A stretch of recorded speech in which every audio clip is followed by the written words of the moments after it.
Did you know that 90% of the things we're terrified of never actually happen? Let that sink in. 9 out of 10. That presentation you're dreading? The rejection you're scared to face? They're what ifs that keep you up at 3 a.m. Statistically, most of them are just ghosts. But here's the kicker, even though we know this, fear still paralyzes us. Why? Because we're looking at fear all wrong. And today, we're flipping the script.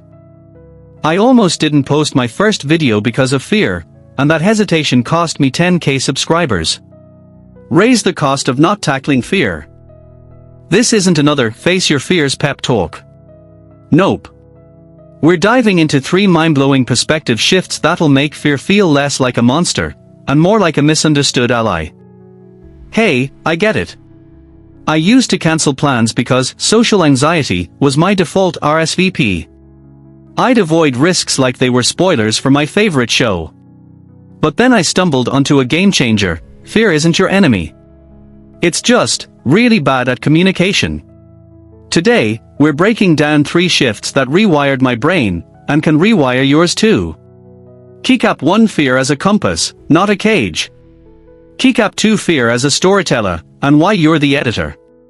Keycap 3: fear as a catalyst, yes, really. Stick around, I've even got a sneaky, quick win later that takes 30 seconds and works like a charm.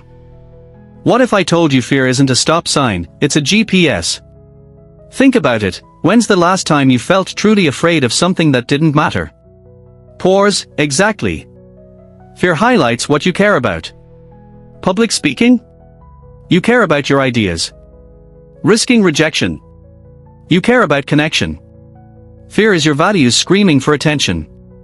Here's your quick win: next time fear hits, ask, what's under here that I deeply care about? Write it down. Suddenly, I'm terrified to pitch my boss becomes, I care about contributing something meaningful. Boom. Now you're working with your fear, not against it. Fear loves a good campfire story. And boy, does it exaggerate. If I fail this exam, I'll die homeless and my cat will judge me. Sound familiar? Fear's stories feel real, but they're just first drafts. And guess what? You're the editor. Try this: when fear spins a tale, fact check it. What evidence do I have this'll go exactly as badly as I imagine? You'll find none. Then rewrite the ending. Even if I bomb the presentation, I'll recover. And hey, worst case, I'll have a hilarious story. Humor disarms fear. Fight monsters with dad jokes. Here's the big one. Every major growth spurt in history, personal or global, started with fear. Fear of stagnation. Fear of injustice. Fear of missing out on greatness. Fear isn't the wall, it's the springboard. But you gotta use it. Action flips fear's script.